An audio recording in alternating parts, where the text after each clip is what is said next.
La paix soit avec toi au nom de notre Seigneur Jésus-Christ. Nous sommes heureux de nous retrouver dans le cadre de notre cours sur la guérison et sur la délivrance. Et le Père nous parle de l'importance de nous immerger en Jésus-Christ aujourd'hui.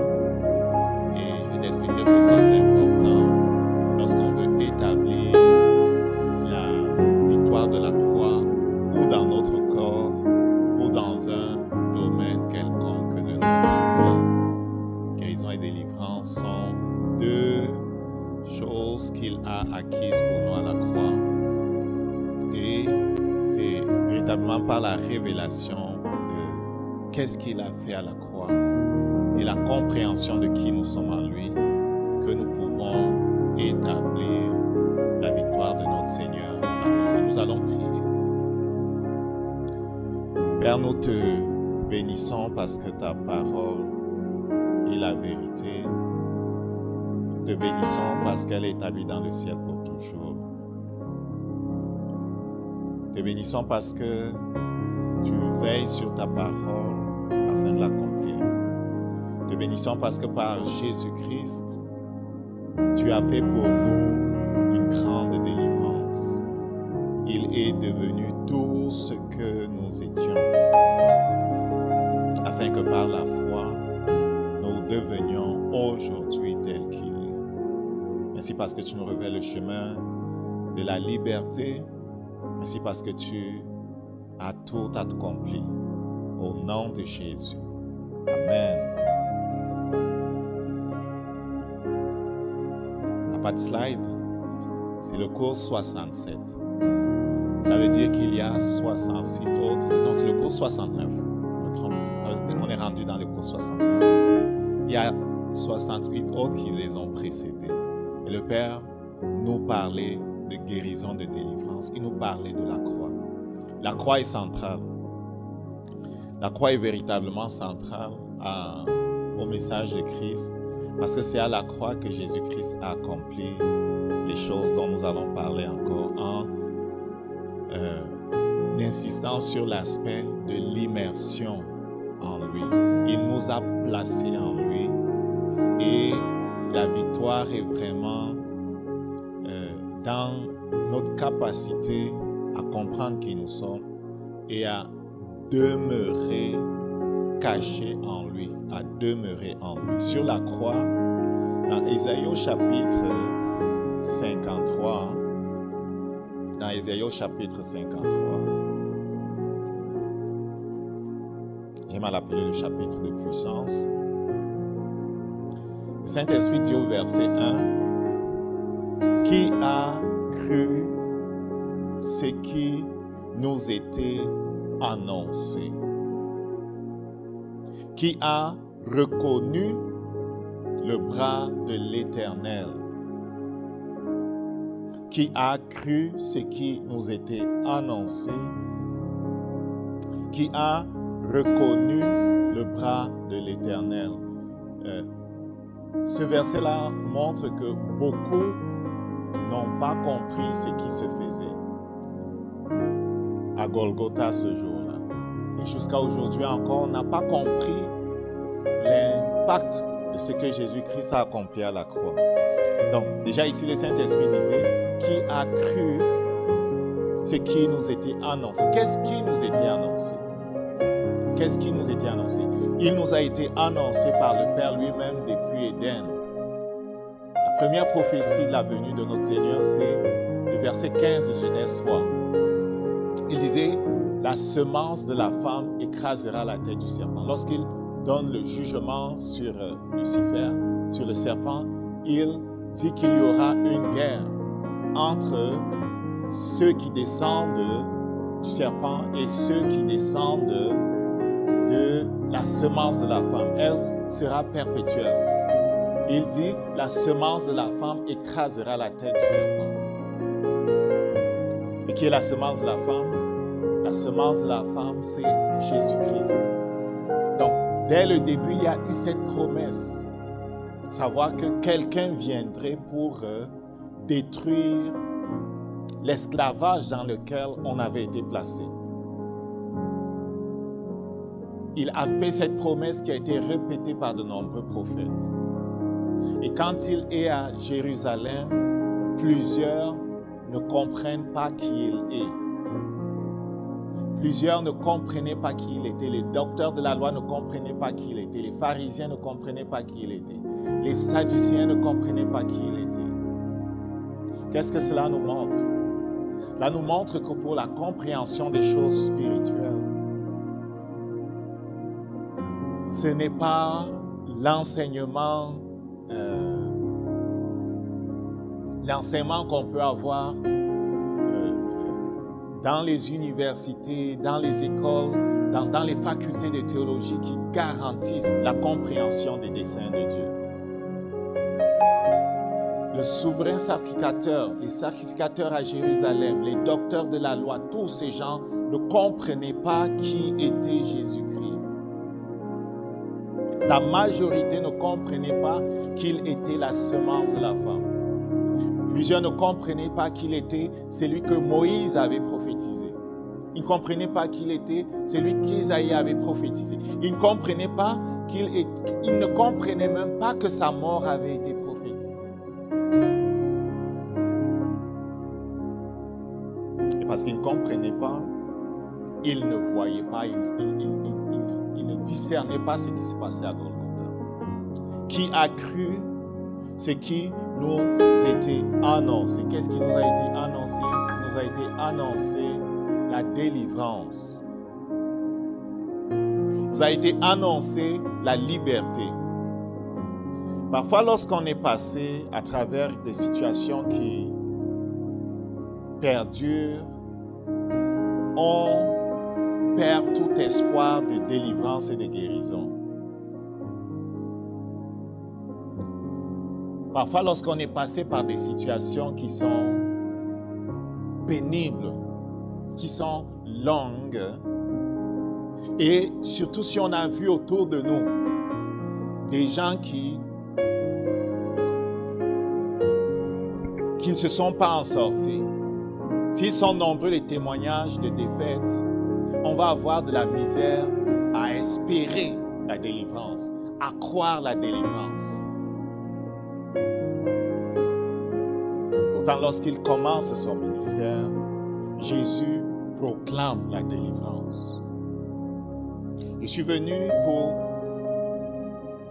faire écho à ces paroles qu'il a proclamées. On les proclamera encore parce que ce qui s'est passé à la croix a mis un point final à ce que Dieu avait prévu de faire pour relever la race d'Adam. Du point de vue de Dieu, tout a été accompli.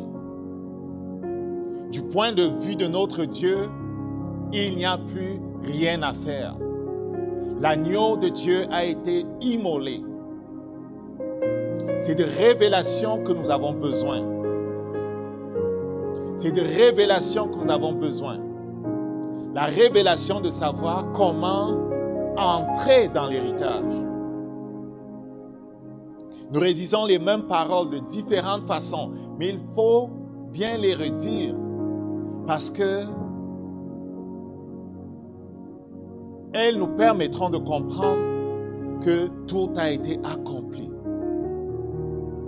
Donc j'ai dit, lorsqu'il commence son ministère, on lui donne le livre d'Ésaïe. Et il ouvre le rouleau, il cherche où il est écrit ce qu'il était venu accomplir. Il était écrit des choses de lui, il cherche dans le rouleau ce qui est écrit concernant la saison dans laquelle il se trouvait.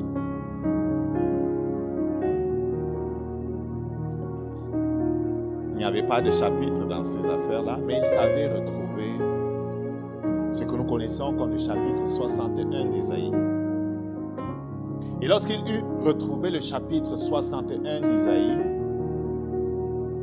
le Seigneur fait la lecture. L'Esprit du Seigneur, l'Éternel, repose sur moi. Car l'Éternel m'a oint pour porter la bonne nouvelle aux malheureux. Il m'a envoyé pour guérir ceux qui ont le cœur brisé, pour proclamer aux captifs la liberté et aux prisonniers la délivrance, pour publier l'année de grâce de l'Éternel. Il s'arrête à ce niveau-là. Il s'arrête au milieu du verset 2. La suite de ce verset dit « Un jour de vengeance de notre Dieu ». L'Esprit du Seigneur est sur lui comme le libérateur. L'Esprit du Seigneur est sur lui comme le juge des nations. Mais comme il est venu d'abord comme l'agneau de Dieu qui enlève le péché, il s'arrête au milieu du verset 2. Et alors qu'il remet le rouleau et que les regards sont sur lui, tu peux le voir dans Luc au chapitre 4, il dit, cette parole de l'Écriture est accomplie alors que vous l'entendez. Et plusieurs disent de quoi il parle. Ces paroles concernent le Messie. Ces paroles concernent le Messie. De quoi il parle? Ce n'est pas là le fils de Joseph, le charpentier. Ses sœurs, ses frères ne sont pas ici au milieu de nous. Qui a cru nos paroles, disait le Saint-Esprit. Jésus-Christ à la croix a payé le prix de notre liberté. Il est venu pour guérir ceux qui ont le cœur brisé et pour proclamer aux captifs la liberté. Nous n'avons pas à continuer de supporter les maladies. On n'a pas à continuer à supporter l'oppression. On n'a pas à continuer à supporter les maris de nuit, les femmes de nuit. On n'a pas à continuer à supporter la défaite. On n'a pas à supporter les fardeaux qui sont mis sur nous. On n'a pas à supporter les choses qui peut-être sévissent dans nos familles. Et si on a les yeux pour voir, on peut voir qu'il y a parfois des choses qui se passent autour de nous. Ce n'est pas pour rien que parfois les médecins vont te demander, est-ce qu'il y a des antécédents dans ta famille? Est-ce qu'il y a des choses dans ta famille? Qu'est-ce qui se passe dans ta famille? Parce que même génétiquement ou spirituellement, on peut être soumis aux mêmes influences. Qu'est-ce qui se passe dans ta famille? Donc on peut voir qu'il se passe des choses. Jésus-Christ dit, ces choses-là, à cause de l'alliance que tu as avec moi, sont terminées.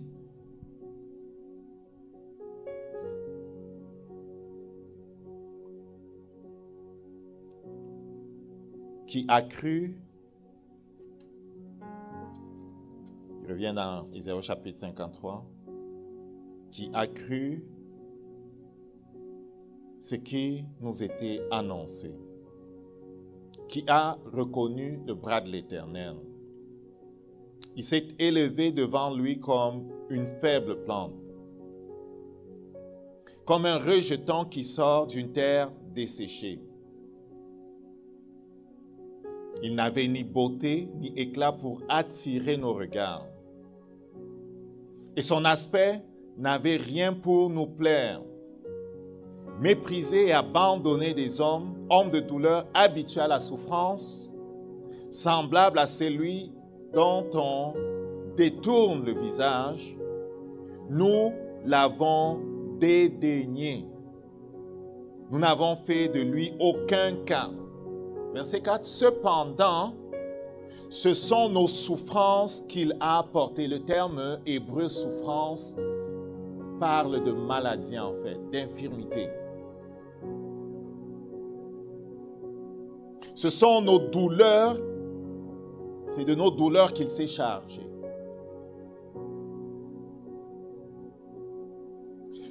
Ce sont nos souffrances qu'il a portées, ce sont nos douleurs, c'est de nos douleurs qu'il s'est chargé. Nous l'avons considéré comme puni, frappé de Dieu, humilié, mais il était blessé pour nos péchés, brisé pour nos iniquités. le châtiment qui nous donne la paix est tombé sur lui. Le Saint-Esprit dit, ce jour-là, à Golgotha, lorsque sur l'heure du midi, il y a une éclipse solaire et que le Père a commencé de déposer sur lui nos péchés, nos infirmités, nos maladies. Le Saint-Esprit dit, j'étais là. Le Père lui aussi se souvient de ce qui s'est passé. En sorte que, quelle que soit l'infirmité, quelle que soit la maladie, quelle que soit la chose qui nous trouble, le Père qui est en dehors du temps, le Père qui est dans l'éternité, a déposé la chose sur Jésus-Christ. Je suis venu te dire de la part de notre Dieu, la maladie qui te trouble, l'oppression que tu subis, la chose dans laquelle tu te trouves, quel que soit ce que tu penses, ce que les médecins disent, quel que soit ce qui se passe autour de toi, le Père m'envoie te dire, ce jour-là, lui qui est en dehors du temps, ce jour-là, il a déposé sur Jésus la chose. Ce jour-là, il a déposé sur Jésus la maladie. La maladie est spirituelle. La maladie est spirituelle. Le péché d'Adam a ouvert la porte à Lucifer. La mort est venue à travers le péché. La maladie, c'est un dérivé du péché. La souffrance, c'est un dérivé de la mort. La peur, c'est un dérivé de la mort. La crainte, c'est un dérivé de la mort. Ces choses n'existaient pas avant la chute. Donc, toutes ces choses, la mort et ses dérivés, le Père les a déposés sur Jésus. Ça fait une différence si tu peux croire ce qui est écrit ici. Au verset 1, il dit, qui a cru ce qui nous était annoncé. Qui a cru ce qui nous était annoncé. Savoir, sur lui ont été déposées la chose qui me trouble. Pourquoi c'est important de croire? Celui qui ne croit pas ne peut pas recevoir le bénéfice de la chose. Dans Galates au chapitre 3,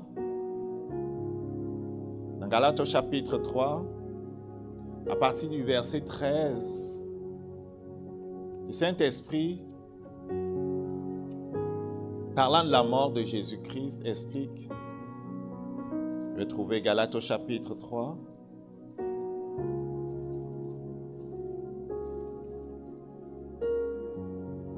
Le Saint-Esprit dit, je vais lire à partir du verset 12. Or, la loi ne procède pas de la foi, mais elle dit, celui qui mettra ces choses en pratique vivra par elle. Au verset 13, Christ nous a rachetés de la malédiction de la loi. La malédiction de la loi, c'est quoi? C'est la mort. Dieu avait dit, tu peux manger de tous les fruits du jardin, sauf celui de la connaissance du bien et du mal. Que représentait le fruit de la connaissance du bien et du mal? Le fruit de la connaissance du bien et du mal représentait le fait pour l'homme de connaître le mal ou le bien à partir de lui-même, de façon expérimentale, plutôt que de s'appuyer sur Dieu. Le fruit de la connaissance du bien et du mal qu'il prend et qu'il se met à manger représente l'expérience de l'homme. Dieu dit, tu n'as pas besoin de faire l'expérience du mal.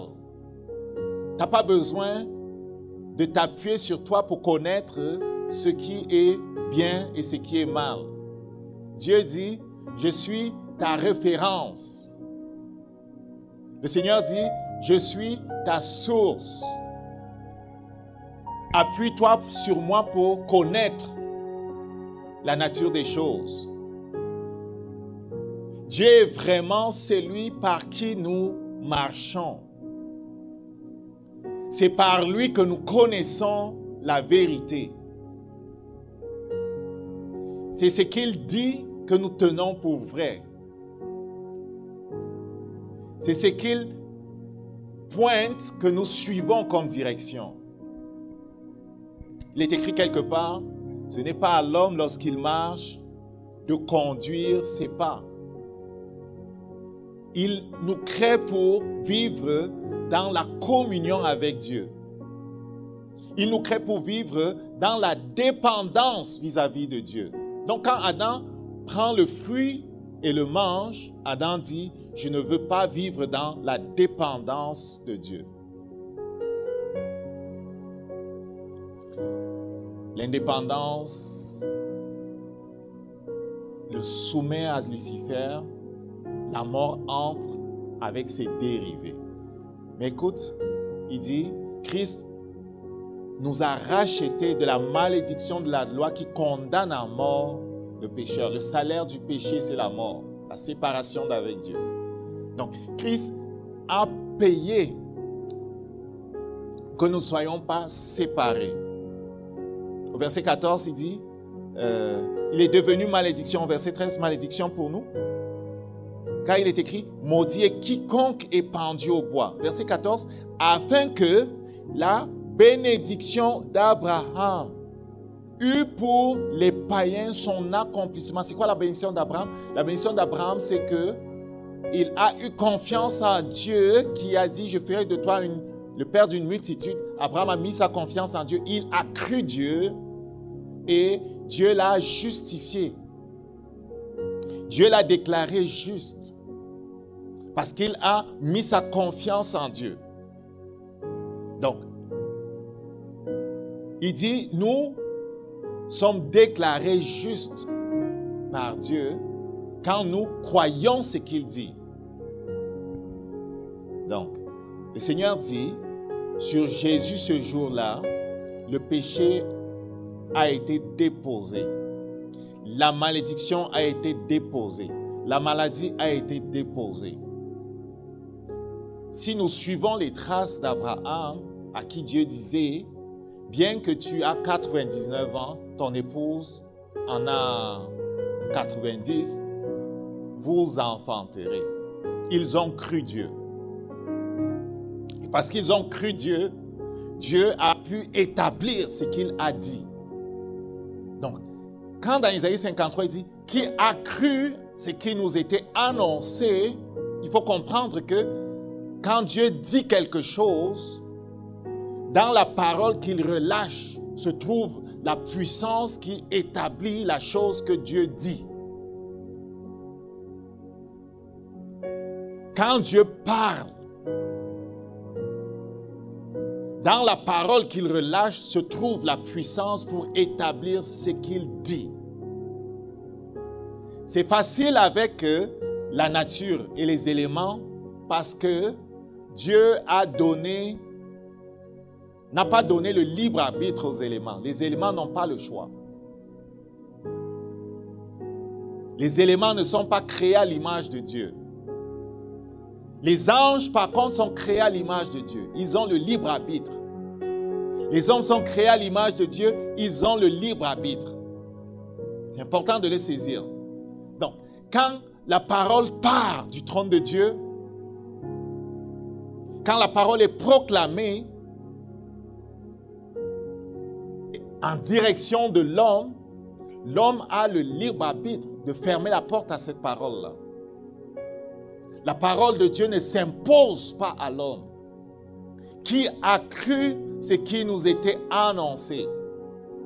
Celui qui croit ouvre son cœur. Celui qui croit reçoit dans son cœur la parole.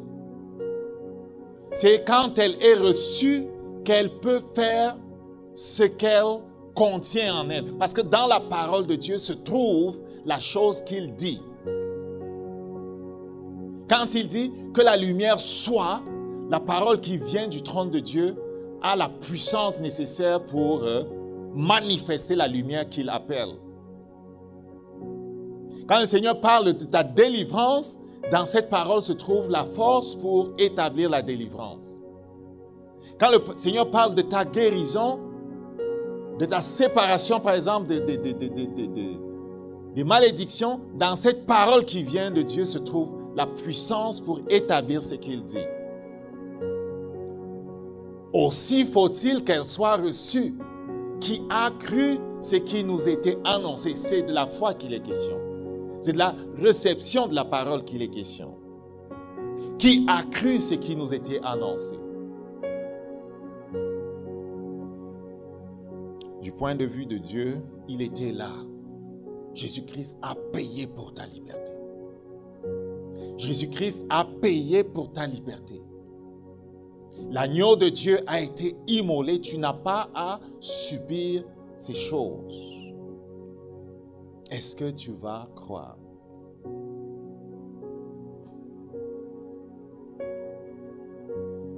Sur le fait de croire, il y a différents niveaux. Parfois, on a entendu la parole de Dieu et c'est de façon intellectuelle qu'on l'a reçue. Elle n'est pas descendue dans notre cœur.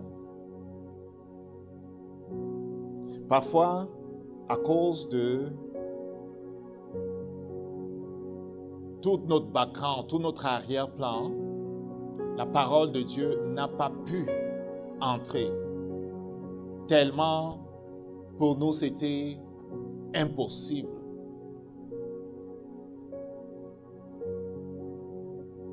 Imagine quelqu'un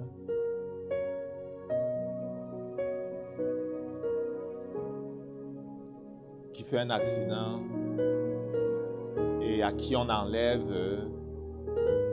un tympan qui n'est plus capable d'entendre parce qu'on a enlevé un tympan. Tu viens dire à la personne en question que il y a une parole de Dieu qui peut restaurer sa capacité d'entendre, il ne te croira pas. Parce que les médecins et le naturel ne croient pas à ces choses-là.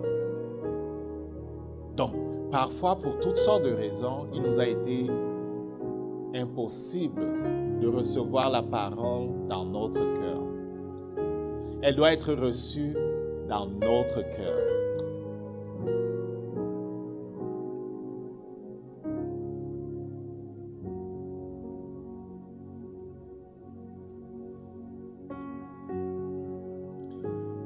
En fonction de l'expérience qui a été la nôtre, lorsque la parole de Dieu vient,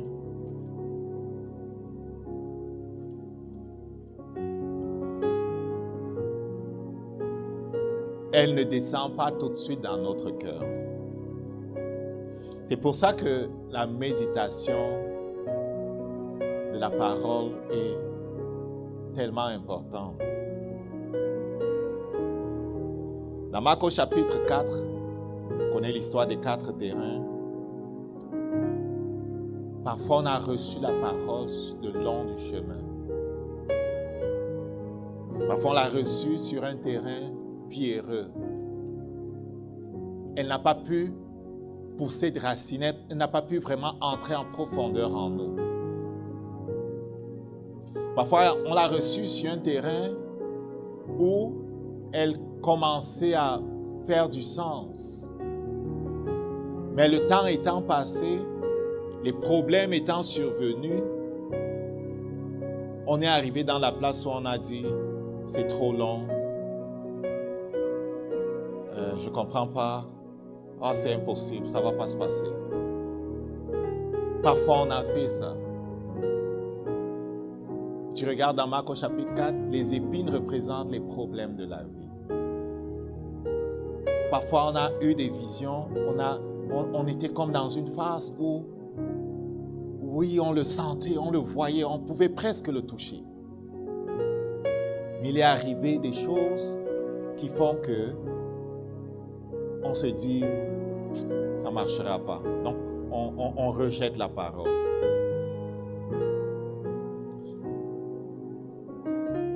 Pour que la parole atteigne son effet, il faut qu'elle soit reçue et gardée en nous. C'est pour ça que le Saint-Esprit parle de l'importance d'être immergé. On aurait pu parler du fait d'être saturé par ce que le Saint-Esprit révèle. Il y a une place en Dieu où il faut se trouver. Une place où le naturel n'a plus d'importance.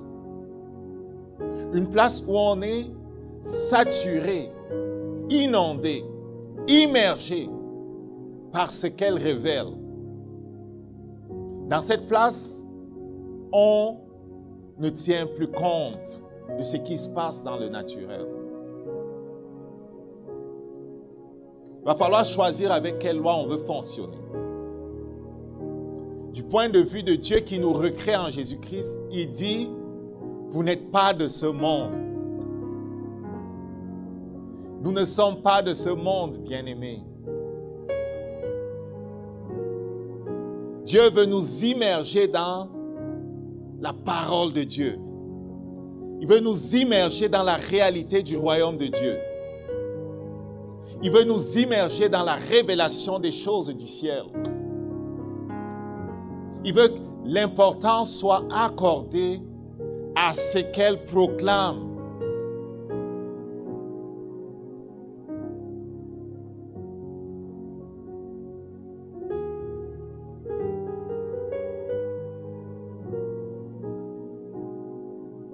Peut-être nous ne comprenons pas qui nous sommes. Ceux qui sont recréés en Jésus-Christ sont passés de la domination du péché, de la domination du diable,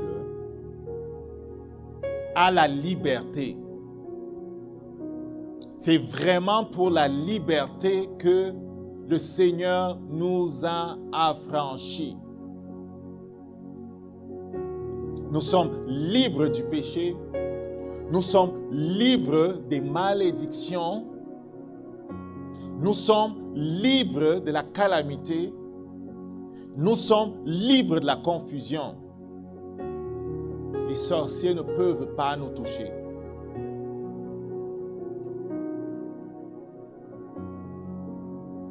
Il faut le savoir. Le monde spirituel fonctionne à quelque part par la déclaration, mais si la déclaration ne s'appuie pas sur la révélation, il y a quelque chose qui ne marche pas. C'est ce que l'on connaît qui permet à l'homme de se tenir debout. C'est ce que l'on connaît qui nous permet de nous tenir debout. C'est pour ça qu'il dit, mon peuple périt parce qu'il manque de connaissance. Le peuple de Dieu n'a pas compris ce qui s'est passé à Golgotha. Lorsque tu as compris ce qui s'est passé à Golgotha, tu comprends que tu as l'autorité. Tu comprends qu'il t'a établi dans une autre place. Ceux qui viennent du côté de notre père, de notre mère, ils essaieront toujours de mettre des choses sur nous.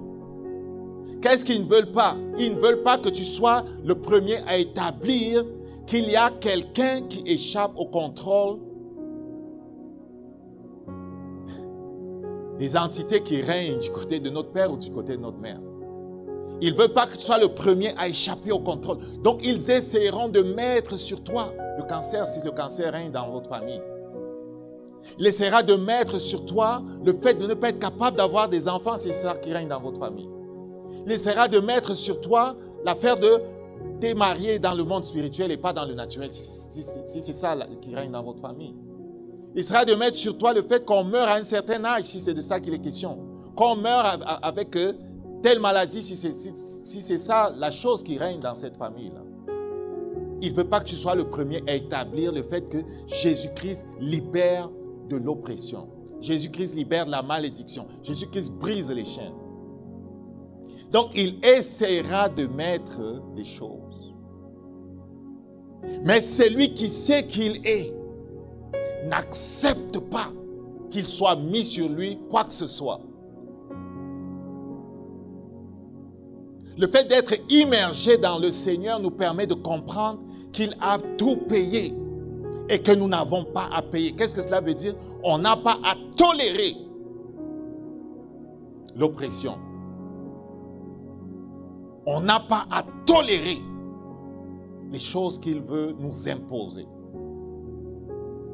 Mon frère, ce que tu tolères va te dominer. Ma sœur, ce que tu tolères va te dominer. Et les femmes de nuit, les maris de nuit, là, si tu veux les faire fuir, c'est la même recette pour les sorciers qui dérangent. De prier, c'est de jeûner, c'est de prier.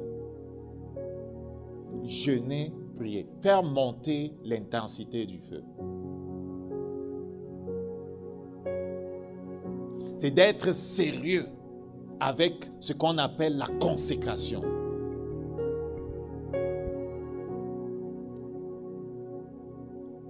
Et pendant que tu jeûnes et que tu pries de façon prolongée, par le Saint-Esprit qui te donne le temps au bout duquel tu dois comme faire la consécration, 3 jours, 7 jours, whatever, tu fais ce qu'il te dit et tu pries intensément. Pendant que tu fais ça, en demandant au Seigneur de te montrer quelle est la source, quelle est la clé, le Seigneur qui veut ta liberté, parce qu'il sait ce qui s'est passé à Golgotha, va te révéler quelle est la source de cette affaire-là. Qui est l'homme fort dans cette affaire-là, pour que tu l'agresses de façon frontale.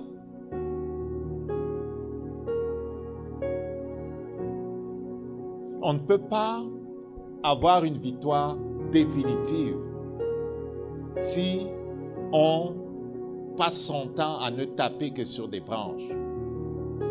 Si on passe son temps à adresser le problème en surface, sans aller au fond. Il faut que tu ailles au fond. Comment je fais pour aller au fond? C'est lui qui dit, invoque-moi, je te répondrai. Je te ferai connaître de grandes choses, des choses cachées que tu ne connais pas. Et c'est lui qui te montre le chemin de la consécration. Il est celui qui te montre le chemin de la prière intense, du jeûne. Et c'est lui qui te montre le chemin par lequel tu découvriras la racine.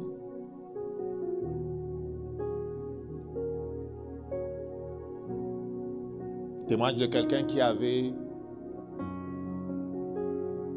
toutes sortes de difficultés financières. Et il se rendait compte que dans sa famille, c'était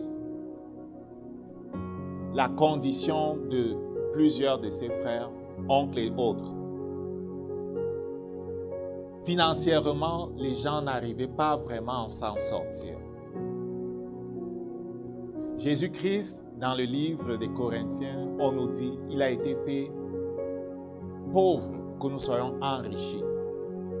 Donc Jésus-Christ a été rabaissé, a été comme appauvri, amoindri pour que nous soyons enrichis. Et il n'est pas question de chercher à posséder l'argent, l'or et les choses du monde juste pour le plaisir de les posséder. Ce n'est pas de ça qu'il est question. Jésus-Christ a apporté la liberté. Dans le verset 2 de 3 Jean, il dit, « Bien-aimé, je désire que tu prospères et que tu sois en bonne santé comme prospère l'état de ton âme. » La prospérité, c'est la vie abondante de Dieu. La prospérité, c'est ce qui est écrit de moi dans le ciel se réalise sur la terre. C'est ça la prospérité. Je recherche la prospérité. Ce qui est écrit de moi dans le ciel doit s'accomplir. Et je refuse de me soumettre à ce qui n'est pas écrit dans le ciel. Ce qui n'est pas écrit dans le ciel est illégal. Et ce qui est illégal n'a pas droit de citer dans ma vie.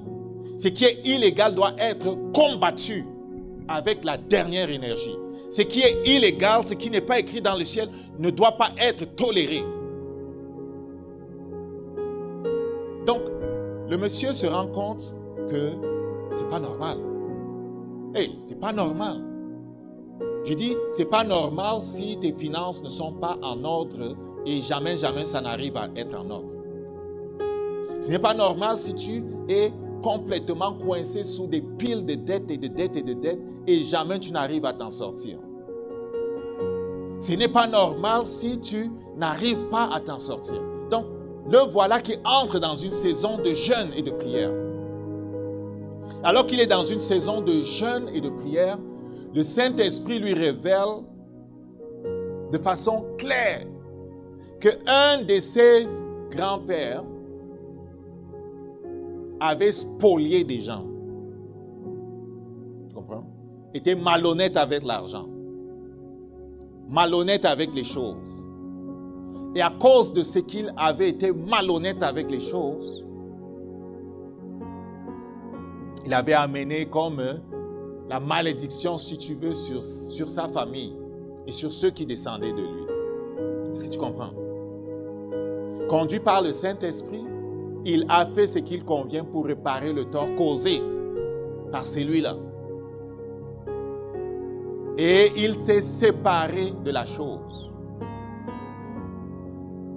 La paix n'est pas venue avant d'avoir découvert c'était quoi la racine. Il y a plusieurs exemples de la sorte où Dieu révèle qui est l'homme fort, Dieu révèle la raison et on fait réparation afin d'avancer. Dieu va te révéler si tu veux connaître.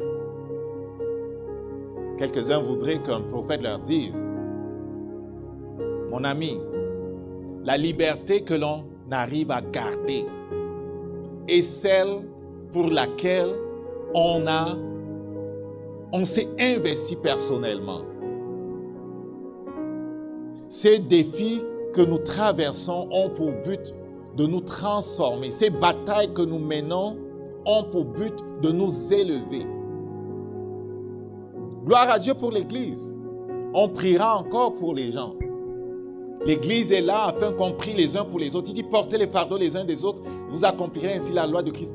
L'Église a sa place. Mais voici ce que je dis. Individuellement, nous devons chercher auprès du Seigneur à comprendre ce qui se passe dans nos vies et nous consacrer. La consécration t'amène dans le lieu de l'immersion en lui. Tu es immergé dans la vérité de qui tu es et tu comprends ce qui se passe.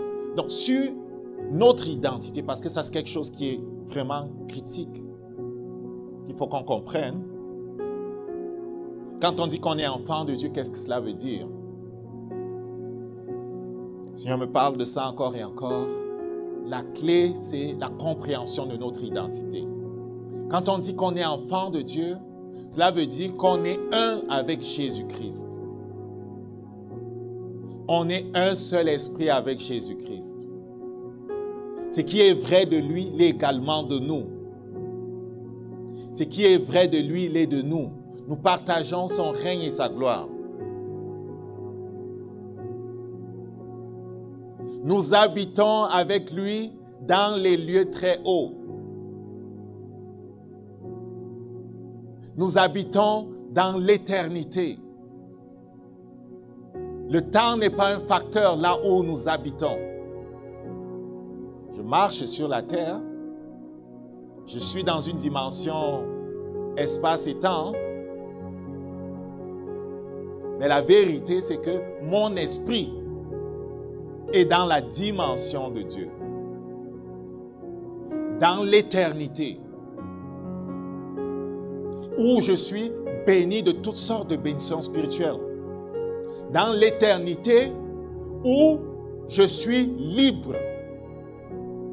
Qui a cru ce qui nous était annoncé.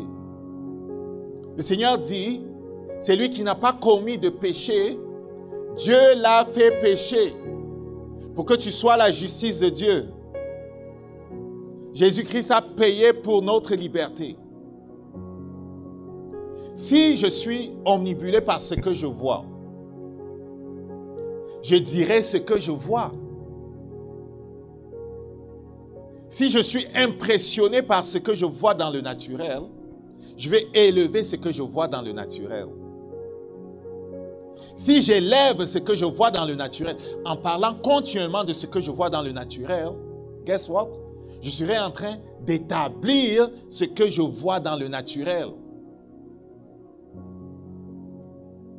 Hébreux 11, verset 3, sur la parole nous dit que c'est par elle que l'on crée le monde. Hébreux 11, verset 3. Par la foi, je vais le citer, nous comprenons que les mondes ont été formés. Ce verset-là veut dire arrangés. Okay? Par la parole de Dieu. Donc Dieu a parlé et les choses se sont conformées à ce qu'il a dit. La parole est l'élément par lequel le monde dans lequel nous vivons est formé. Et si tu veux savoir ce qui est vrai de Dieu, l'est également de ceux qui sont à l'image de Dieu. Le monde dans lequel je vis a été formé par les pensées que j'ai pensées et par les paroles que j'ai répétées continuellement. Plus que toute autre chose ou toute autre personne, l'homme est directement celui qui est responsable de la place où il se trouve. Avant d'arriver au Canada, là, moi, je rêvais je pensais à plusieurs pays, là. Je pensais à la Nouvelle-Zélande, je pensais à l'Australie. Et sur ma liste, c'était dans l'ordre Canada, Australie, Nouvelle-Zélande. Et les autres, je les ai éliminés. Pourquoi? Parce que je disais, écoute, c'est trop loin de chez nous. Trop long pour entrer en avion, c'est trop long. Et les recherches et les prières ont permis que tranquillement, notre choix se porte sur le Canada. À partir de Strasbourg où nous étions, nous parlions continuellement du Canada. Est-ce que tu comprends? Nous parlions continuellement du Canada. J'ai essayé un peu de chercher un emploi en France. À Strasbourg où j'étais, une fois on a demandé est-ce que tu as un passeport français? Je n'avais pas de passeport français là. Écoute, je n'ai pas pu aller dans cette banque-là. Et pour toutes sortes de raisons historiques, je ne voulais même pas travailler en France. Je ne voulais pas rester en France. Est-ce que tu comprends? Je parlais continuellement du Canada. Je vais te montrer la puissance des paroles. Je parlais continuellement du Canada et je pensais continuellement au Canada. Où est-ce que je me trouve aujourd'hui? Au Canada. Et quand j'envisage ma vie dans 10 ans, je pense à ce qu'elle sera déjà. Je vois déjà dans mon imagination ce qu'elle sera. Je planifie déjà. Je parle de plus en plus d'un certain nombre de choses. Et les choses dont je parle, qui sont la vision que je vois, tu comprends? La vision que je vois. Tu comprends? Ce n'est pas très bon français, mais tu comprends où je m'en vais, n'est-ce pas? Ce que je vois et ce que je parle, c'est ce qui sera. Le monde est le résultat de ce que nous pensons et de ce que nous disons continuellement. Donc, si pour la maladie, par exemple, si pour ma situation, je me mets à dire que ma vie sera comme celle des autres et je pense ce que je dis et je dis ça continuellement, c'est ce qui sera. c'est ce qui sera. Pourquoi? Parce que le monde est créé à partir de la parole qui sort de notre bouche. Le Seigneur dit, tu es béni de toutes sortes de bénédictions spirituelles dans les lieux célestes. Le Seigneur dit, tu n'es pas un simple homme. Le Seigneur dit, il y a de la puissance dans la parole qui sort de ta bouche. Le Seigneur dit, tu es un être spirituel. Par tes paroles, tu crées. C'est une forme d'accumulation qui se passe en fait, de portes qu'on ouvre. Dieu veut voir ce qui est écrit de nous s'accomplir. Il nous pousse à dire ce qu'il nous montre.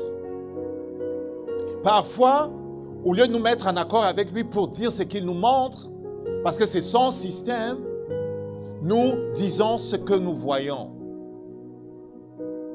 C'est lui qui est immergé en lui, marche comme il a marché. Jésus-Christ ne disait pas ce qu'il voyait dans le naturel.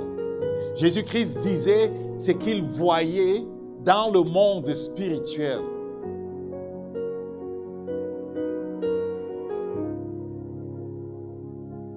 Il nous a recréés en Jésus. Il nous a immergés en lui. Il nous donne sa parole afin qu'on la médite jour et nuit. Sa parole vient lorsqu'on lit. Sa parole vient aussi quand nous sommes même dans le sommeil. Il nous fait venir des visions, il nous fait venir des choses. Il nous parle. Il parle tantôt d'une façon, tantôt d'une autre. On n'y prend pas garde. Pourquoi Dieu nous parle? Dieu nous parle parce qu'il sait que l'homme est le maître de ce qui se passe dans sa vie. Dieu ne peut pas faire sans nous.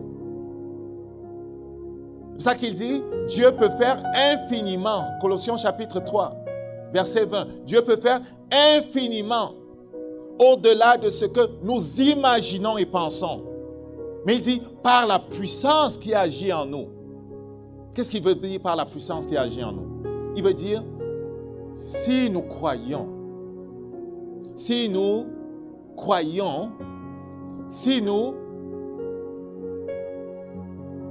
permettons à la parole de Dieu de pénétrer en nous, alors la puissance qui est en nous sera celle qui vient du ciel, tu comprends? C'est par la puissance, par la quantité de paroles que nous avons accueillies que Dieu peut faire. C'est pour ça que les prophètes ont parlé de la venue de Jésus. Ils ont, à partir du jardin d'Éden, répété et répété et répété encore pendant 4000 ans. D'Adam à Jésus, c'est 4000 ans. Ils ont répété encore et encore et encore et encore et encore et encore. Et pendant qu'ils répétaient les mêmes paroles, les conditions de sa venue se formaient. Il fallait que sur la terre, les conditions soient formées. Ce sont les prophètes qui, par les paroles qu'ils ont répétées, ont formé les conditions de la chose. Dieu crée les conditions de la chose par les paroles qu'il nous appelle à répéter. Il disait sur ton identité, tu es du ciel, tu es dans l'éternité. Il n'y a pas de temps dans l'éternité. Il n'y a pas de distance. Tout est là. Tout est là. Si tu peux comprendre que tu as déjà, tu vas chercher, tu vas cesser de chercher à avoir. Je sais que je l'ai. Je l'ai où? Là où il dit que la chose se trouve. Le verset 3 dit, « Béni de toutes sortes de bénédictions spirituelles dans les lieux célestes. » Tout commence dans le monde spirituel avant d'être manifesté sur la terre.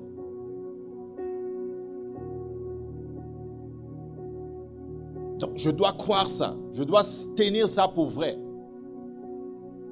Ce qu'il dit, c'est ça qui est vrai. Par ces meurtrissures, vous avez été guéris. C'est ça qui est vrai. Nonobstant la douleur dans ton corps, c'est ça qui est vrai. Père, je te rends grâce, tu m'as délivré. Ah, et le médecin vient de dire ça, ça c'est son problème. Père, je te rends grâce, tu m'as délivré. Pourquoi? Parce que Dieu a dit. Par ces meurtrissures, vous avez été guéris. C'est vraiment le fait de dire ce qu'il dit. Comme Abraham avait dit, je m'appelle Père de multitudes. Je m'appelle Père de multitudes. Je suis Père de multitudes. Je suis Père de multitudes. Je suis Père de multitudes. Qu'est-ce qu'il faisait? Il ignorait son corps. Il ignorait son corps. Celui qui est immergé en Jésus-Christ ignore ce qui est dans le naturel. Celui qui est immergé en Jésus-Christ ignore ce qui se passe dans le naturel.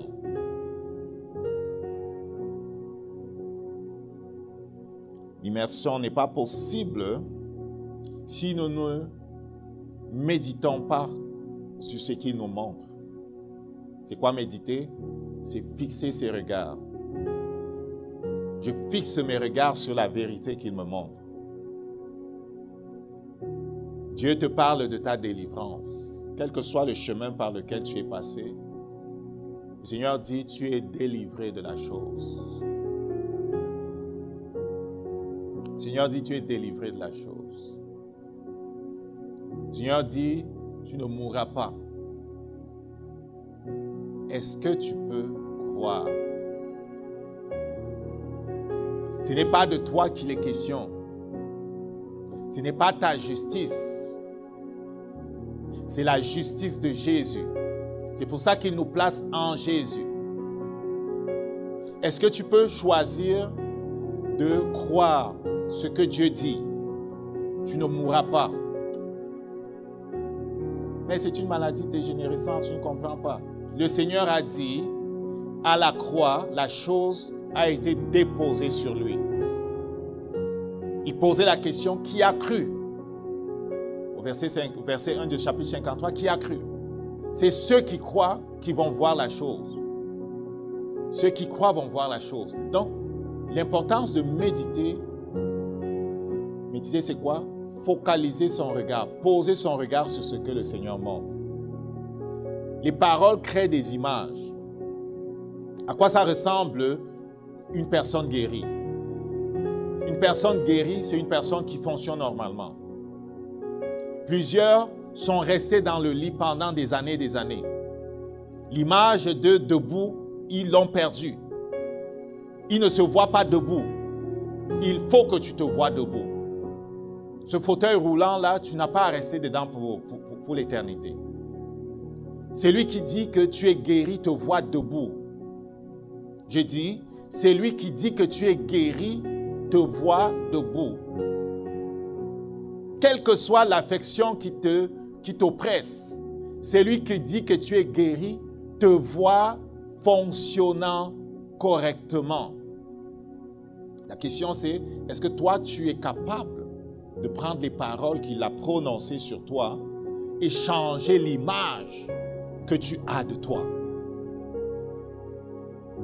Pour toi qui es dans la pauvreté, est-ce que tu es capable de prendre l'image d'une personne qui paye ses factures désormais à temps, d'une personne qui a suffisamment pour lui-même et pour les bonnes œuvres? Est-ce que tu es capable de te voir sous un jour nouveau, sur ce jour nouveau dont il parle? Pour toi qui n'as pas de mari, n'étant pas de mari, est-ce que tu es capable de voir la malédiction brisée? Est-ce que tu es capable de voir la grâce de Dieu faire pour toi ce que personne ne peut faire? Pour toi qui n'as pas d'enfant, est-ce que tu es capable de voir l'enfant? Est-ce que tu es capable de voir la bénédiction? Est-ce que tu es capable de te voir dans la bénédiction?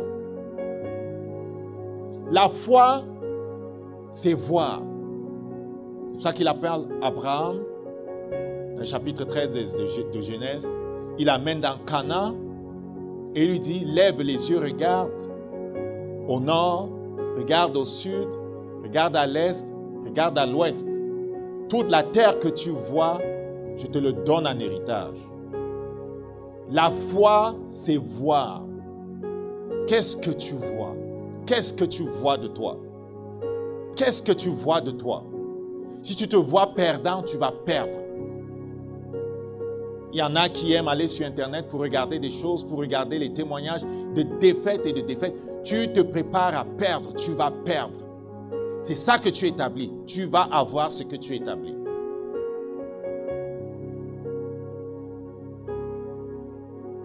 façon du ciel, c'est de se concentrer sur ce qu'il montre. Tu fermes tes yeux et tu vois ce qu'il te montre. Et tu lui rends grâce pour ce qu'il te montre. Tu restes sur ce qu'il te montre. Et tu fais ça plusieurs fois. Tu es immergé dans la révélation qu'il t'a montrée concernant ta vie.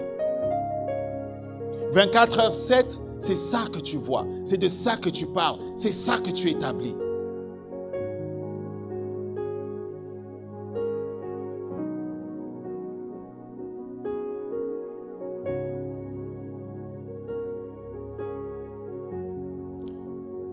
Sur l'immersion, l'image qu'il me montrait, on va finir, je vais atterrir dans 10 minutes. L'image qu'il me montrait, c'était celle du général Naaman qui était parti de la Syrie avec une lettre pour la remettre au roi d'Israël. Le roi d'Israël avait écrit « Je t'envoie mon général afin que tu le guérisses de sa lèpre. » Qu'est-ce que le roi avait entendu? Le roi avait entendu le général Naaman lui dire « J'ai avec moi une esclave hébreu. » Et elle dit que si je peux me rendre en Israël où se trouve le prophète Élisée, je serai guéri de ma lèpre. Le roi qui connaît le protocole écrit une lettre à celui qui est sur le plan protocolaire et son équivalent. Il écrit une lettre au roi d'Israël où se trouve Élisée, qui est un des sujets du roi, entre guillemets. Et le roi, quand il reçoit la lettre, il déchire ses vêtements. C'est dans 2 Rois au chapitre 5. Le roi déchire ses vêtements et dit aux gens de la cour, regardez comment celui-ci me cherche des problèmes. Il cherche une raison pour déclencher la guerre. Est-ce que je suis Dieu pour être capable de guérir un lépreux? C'est une maladie qu'on ne peut pas guérir. Le prophète Élisée, qui entend parler de cette affaire-là, lui dit, envoie le général Naaman vers moi et ils sauront qu'il y a un Dieu en Israël. Naaman s'en va vers lui avec sa caravane et tout ce qu'il avait apporté comme cadeau. Et le prophète ne sort même pas de sa maison. Il envoie lui dire, va t'immerger 7 fois dans le Jourdain et ta peau sera clean, ta peau sera nette. Il était tellement fâché parce qu'il se disait que, vu que sa situation était quand même grave, le prophète devait sortir et faire comme les magiciens de la Syrie et des autres peuples. Le prophète devait examiner ses plaies pour voir quelle est la gravité de celle-ci. Le prophète devait faire des incantations, le prophète devait faire toutes sortes de grimaces comme on fait d'habitude dans d'autres places et lui donner des choses compliquées à faire pour la guérison, des potions à ramener pour s'embaumer avec. Il était vraiment fâché. Le prophète n'est pas sorti. Le prophète lui a dit, va te laver 7 fois. 7 représente le chiffre de la plénitude, ce qui est complet, ce qui est parfait. Va t'immerger 7 fois. L'eau représente la parole de Dieu. Les Écritures sont comparées à l'eau à plusieurs endroits. Et la parole de Dieu, c'est l'eau. On lui dit, tu te trempes 7 fois dans l'eau. Et la lèpre représente le péché, la lèpre représente la condamnation, la lèpre représente tout ce qui nous condamne. Ok? Il lui dit, tu te plonges 7 fois, tu vas avoir la délivrance. Il ne voulait pas. Ce qui nous limite, c'est ce qui nous a conditionnés. Je ne sais pas ce qu'a été ta vie jusqu'à aujourd'hui. Mais les choses qui te ferment les portes de ta destinée, les portes de là où Dieu veut te conduire, sont les choses dans lesquelles tu as vécu. Les choses dans lesquelles tu as vécu t'ont conditionné et rendu incapable de comprendre ce que Dieu te dit. C'est toujours en fonction de ce que l'on a comme conditionnement que l'on entend même les gens. Les gens sont limités par leurs expériences. L'expérience de Naaman ne lui permettait pas de saisir la profondeur et la puissance de ce que le prophète Élisée lui disait. Je prie que le Seigneur brise les choses qui t'ont mêlé dès ton enfance. Parfois, depuis le ventre de ta mère, tu es soumis, plusieurs sont soumis à des influences qui les empêchent d'être la personne que Dieu les appelle à être. Quelques-uns, à cause du rejet qu'ils ont subi, ne peuvent pas voir le monde sous le regard que Dieu veut leur présenter. Ils sont contrôlés par le rejet. Certains sont contrôlés par les pertes qu'ils ont subies, par le chagrin. Certains sont contrôlés par la souffrance qu'ils ont subie aux mains des marâtres, aux mains des personnes qui les ont fait grandir. À cause de la souffrance qui est dans leur cœur, de la colère qui est dans leur cœur, ils n'arrivent pas à voir. Ils n'arrivent pas à entendre lorsque le Seigneur parle. Naaman n'est pas capable d'entendre. Que Dieu brise les choses qui te limitent. S'il y a l'amertume dans ton cœur, il faut que tu le reconnaisses, que tu te tournes vers celui qui guérit. S'il y a le chagrin, le ressentiment, s'il y a des sentiments négatifs dans ton cœur, spirituellement parlant, il te sera difficile d'être productif. Je dis, s'il y a au-dedans de toi des sentiments négatifs, tu ne pourras pas attirer les choses que Dieu te donne. C'est ça que dans Philippiens chapitre 4, verset 8, il dit, Philippiens chapitre 4, verset 8, j'ai ouvert une grosse parenthèse pour aider quelqu'un. Dans Philippiens chapitre 4, verset 8, nous allons le lire.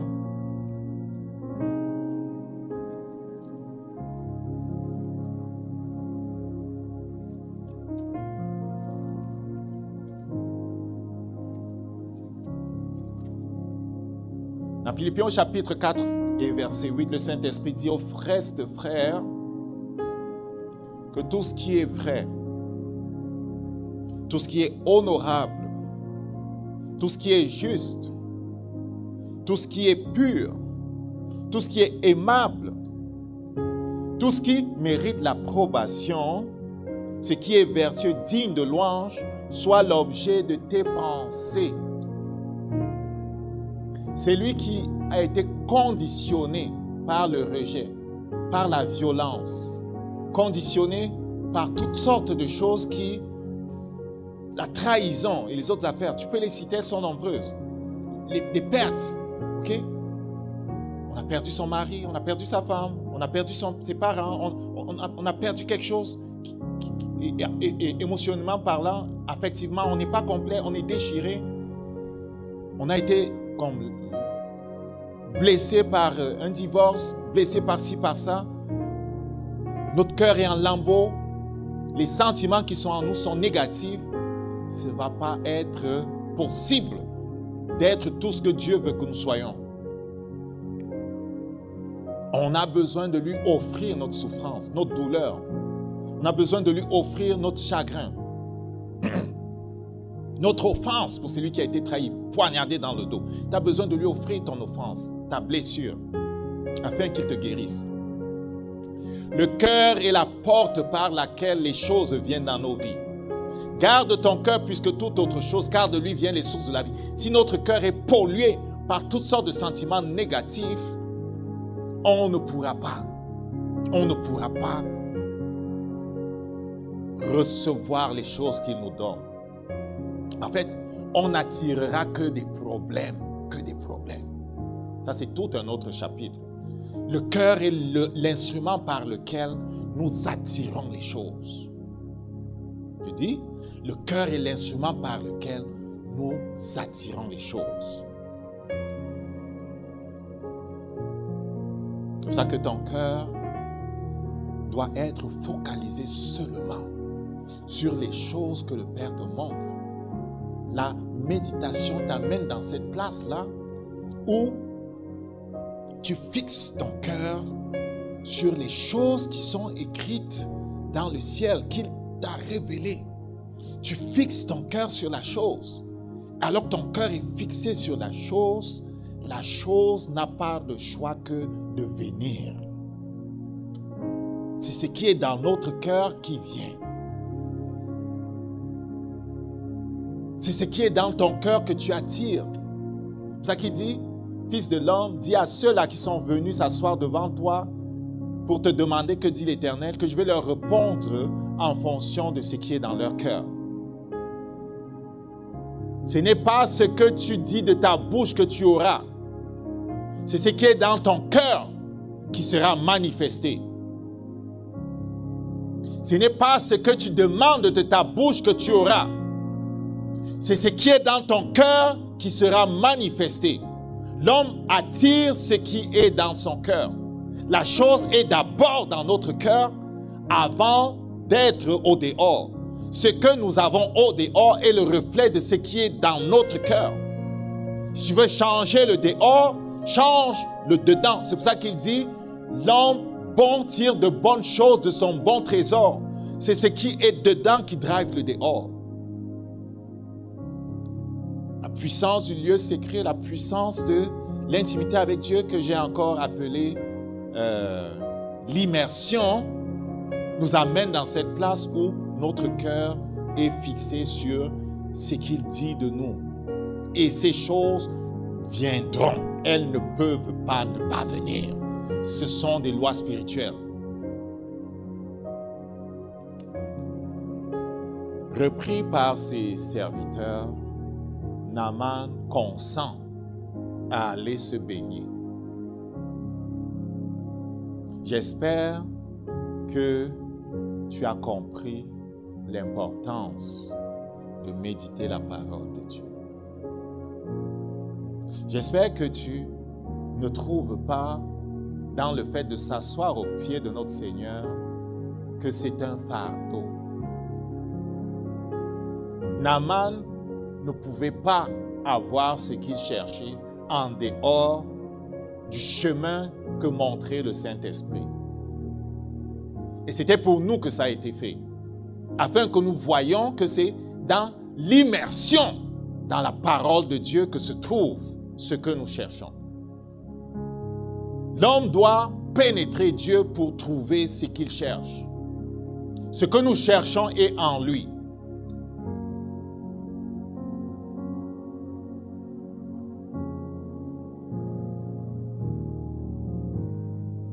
Il a donc plongé pas une fois, il a plongé jusqu'à 7 fois. Lorsque ce que le Seigneur te montre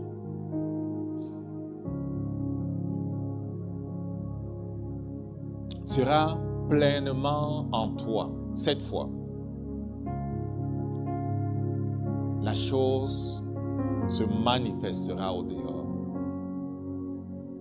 Lorsque le Père aura réussi à faire en sorte que la chose qu'il te montre soit pleinement en toi, le chiffre 7, que tu sois immergé, inondé, la chose sera au dehors. Tu n'auras aucun effort à faire. Tu vas simplement te rendre compte que je n'ai plus besoin de prendre tel médicament. Je n'ai plus besoin de faire ceci, je n'ai plus besoin de faire cela. Mes nuits sont tranquilles. Mes organes fonctionnent bien, mon cœur fonctionne bien. Tout est correct. Pourquoi? Parce que tu auras atteint ce point de saturation où la parole de la révélation que tu auras cru, dans laquelle tu seras immergé, que tu auras proclamé encore et encore, elle sera établie comme sans effort en fait. Si tu attends de la voir pour rendre grâce, tu n'as pas compris. Mais si tu rends grâce, parce que tu as compris que tu as la chose, tu la verras se manifester.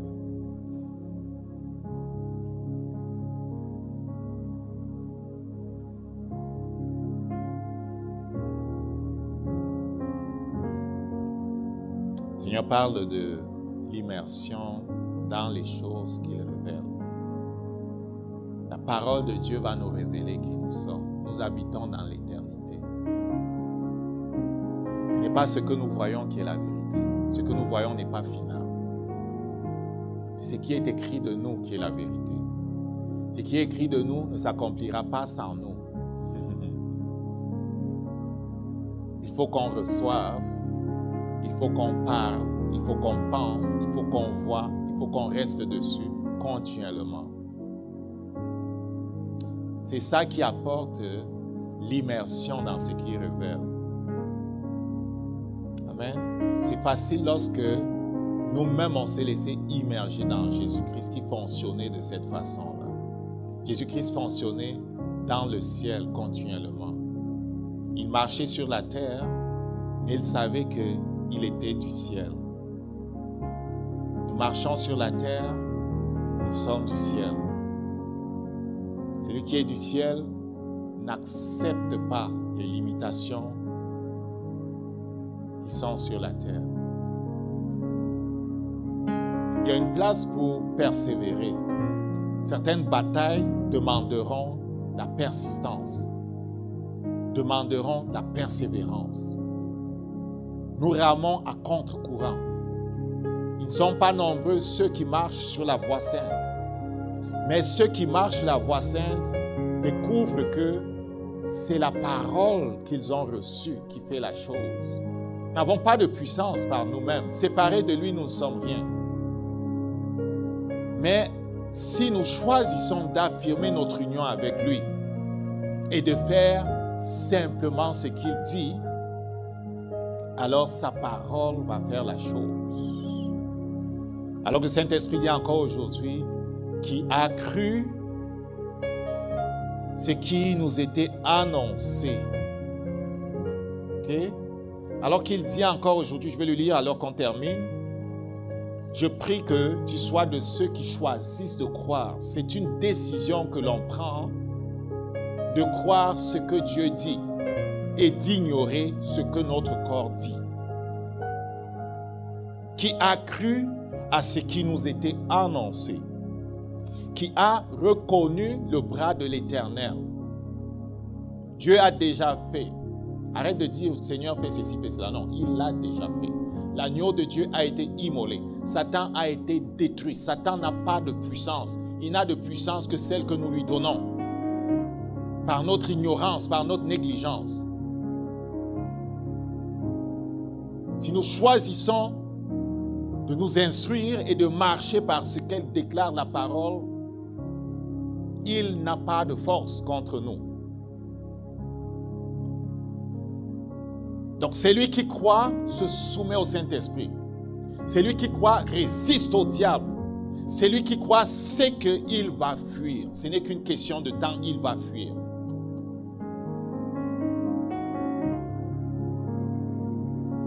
Amen. Nous allons prier. Rends grâce à Dieu. Rends grâce à Dieu. Il dit que tu es béni de toutes sortes de bénédictions spirituelles dans les lieux célestes. Rends grâce à Dieu. Rends grâce à Dieu. Rends grâce à Dieu. Rends grâce à Dieu. Rends grâce à Dieu. Rends grâce à Dieu.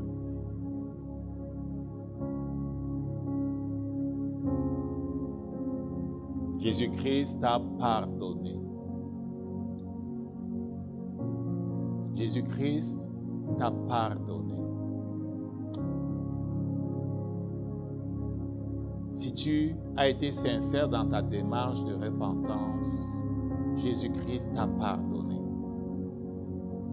Pour quelques-uns parmi vous, le Saint-Esprit vous poussera à faire des démarches de repentance pour les choses faites par ceux qui vous ont précédés. Faites-le. Je ne dis pas qu'on doit prier pour les morts, là. Je dis, sur le modèle que nous voyons dans les Écritures,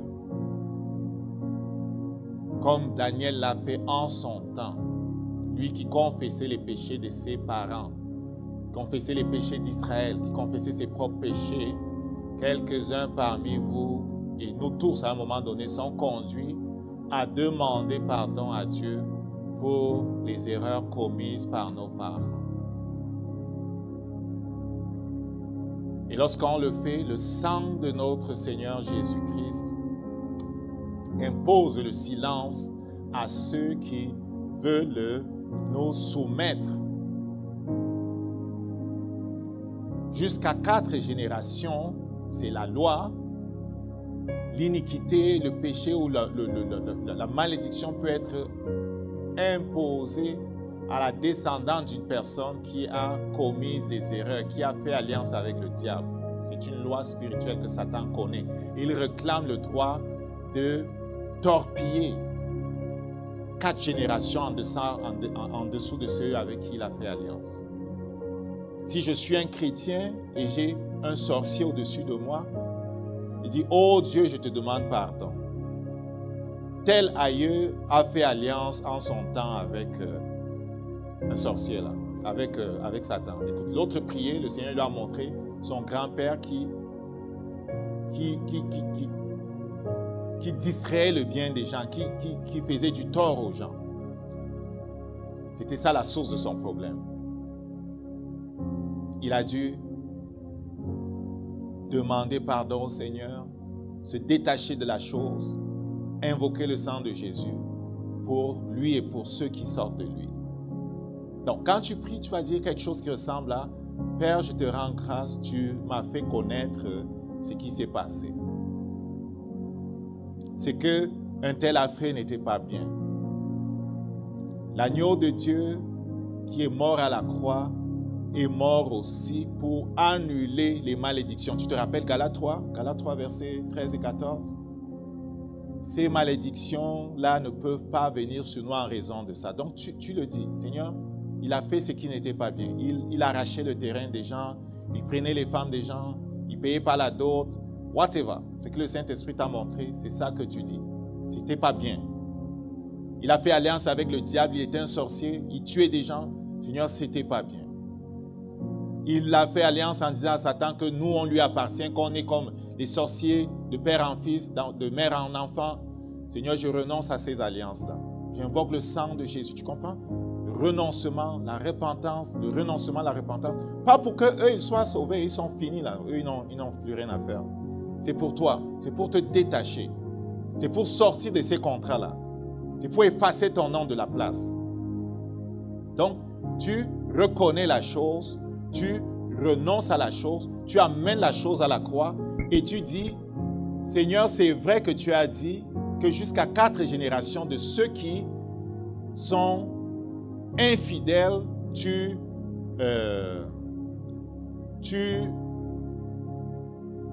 rembourses leurs péchés, si tu veux, tu les juges.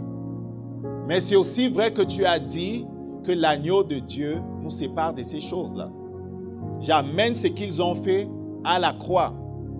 Je me sépare de ce qu'ils ont fait, des alliances qu'ils ont signées. Je me sépare de ça. J'appartiens à Jésus, tu comprends? Tu renonces à ces choses, tu les amènes à la croix, tu invoques Galates 3 et les autres textes, le Père va te montrer, pour faire valoir ton droit.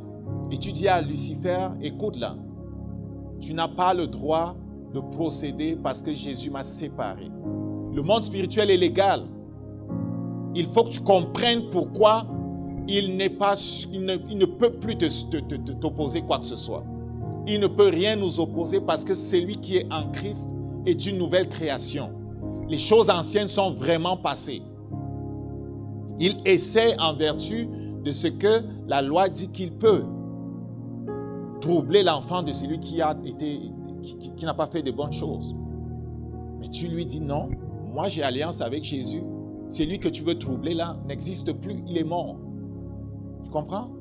Le Seigneur va t'expliquer ces choses-là en détail. Tu peux rentrer sur l'enseignement qu'on a fait la dernière fois sur les lieux de captivité et les genres de prières qu'on peut faire pour s'en sortir. Et si tu as besoin d'aide pour aller dans des détails qui seraient plus compliqués, le Seigneur va t'aider ou tu peux nous contacter, on va t'aider. Amen. On va prier simplement. Père, je te rends grâce. Répète après moi, l'agneau de Dieu a été immolé.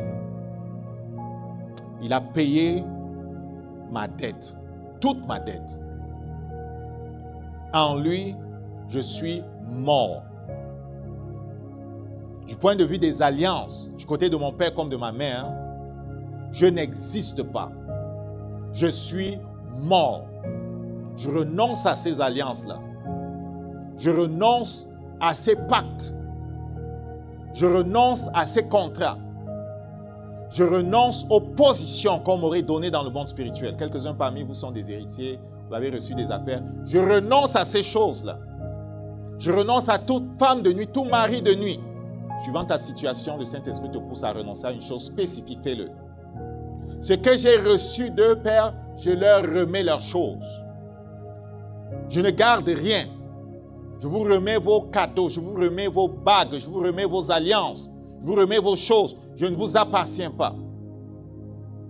Je suis mort pour appartenir à un autre. Je suis sorti de vos contrats et alliances. J'appartiens à Jésus. Ça, c'est Romains 7, verset 4.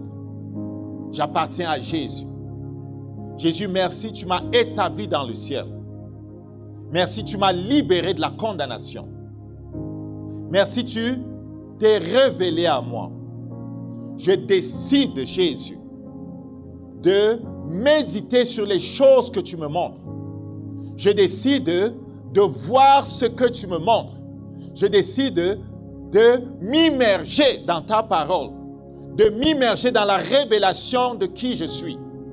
Je rejette toute image de moi qui n'est pas conforme à la vérité. Je rejette toute image de moi qui n'est pas conforme à la vérité. Tu as besoin de rejeter l'image d'une personne qui ne va jamais se marier. Parfois, tu as même dit avec ta bouche, je ne me marierai jamais. Tu as besoin de renoncer à ce pacte que tu as fait là, à cette malédiction que tu t'es lancée sur toi-même. Quelques-uns n'arrivent pas à se voir guéris. Renonce à cette image-là. Renonce à te voir enfermé dans la chose pour toujours.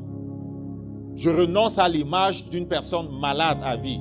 Je renonce à l'image d'une personne dont les nerfs seraient comme en train de se... On parle de maladie dégénérescente. Tu te vois en train de dégénérer, en train de finir petit à petit feu. Il faut que tu renonces à cette image-là. Ce n'est pas comme ça que Dieu te voit. Donc tu renonces à l'image de mort et tu adoptes l'image de vie. Père, j'adopte l'image de vie. Je te rends grâce. Tu m'as délivré. Je te bénis, tu m'as placé ailleurs. Que ton nom soit sanctifié. Au nom de Jésus. Par la grâce du Saint-Esprit, vis chaque jour dans l'identité nouvelle qu'il te donne. Celui qui est immergé en Jésus-Christ, on ne peut pas le toucher. Celui qui est immergé en Jésus, on ne peut pas le toucher. Pour certains, il y aura des batailles à mener. Il faudra prendre des temps de jeûne. Il faudra prendre des temps de jeûne et de prière intense. Certains maris de nuit sont têtus. Il faudra prendre des temps de jeûne intense pour trouver qui ils sont et pour les casser. Je te dis là, certaines femmes de nuit sont têtues. Elles ne lâchent pas, tu comprends? Il faudra prendre des temps de consécration pour briser ces affaires-là. Le Seigneur va révéler à chacun la chose qui est la clé de la délivrance, afin qu'il établisse vraiment la délivrance dans sa vie. En attendant, proclame la vérité et vois-toi la lumière de ce qu'il te révèle. Le Seigneur est fidèle. Amen. Envoyez-nous les témoignages. Amen. ce qu'il fait dans vos vies. On veut vraiment savoir ce qu'il fait. On sait que sa parole est la vérité, qu'il accomplit des choses merveilleuses. Envoyez-nous vos témoignages. Si vous passez par Montréal, visitez-nous. 86-27, la rue Hochelaga. À 10h, tous les dimanches, nous nous retrouvons pour célébrer notre Dieu et pour partager sa parole. Les mercredis, à 19h, nous nous retrouvons autour de sa parole pour l'étudier. Actuellement, c'est par Zoom, mais dans pas longtemps, ça va être dans des maisons qu'on va se retrouver. On a à cœur d'aller dans la direction d'églises, de maisons, de cellules. Amen. Et si tu recherches un canevas avec lequel méditer, je t'encourage de considérer immersionrema.com. Chaque jour, le Seigneur met une parole spécifique pour quelqu'un, pour nous. Et c'est une occasion justement de nous immerger dans la parole de la vérité. Je t'encourage vraiment à considérer la possibilité de méditer avec ce canevas-là. Et pour finir, ce samedi 12, si tu es à Montréal, je t'invite. Une soirée caritative qui se passe dans pas long là. L'adresse s'affiche à l'écran. Tu peux nous retrouver. C'est une terre bénie. Nous travaillons dans différentes directions et le Père ouvrira d'autres portes dans plusieurs pays. Nous avons à cœur de voir les hommes et les femmes édifiés sur la parole de la vérité, découvrir qui ils sont pour marcher dans la dimension de fils. L'appel qui est le nôtre, c'est de former des disciples de la fin des temps. C'est quoi un disciple de la fin des temps? C'est quelqu'un qui est comme Jésus. C'est quelqu'un qui est mort au monde et qui est une terreur pour le monde du diable. C'est quelqu'un dont la réputation est connue dans le monde spirituel. C'est quelqu'un qui vit ce qui est écrit de lui dans le ciel. Que le Seigneur te bénisse au nom de Jésus-Christ. Amen.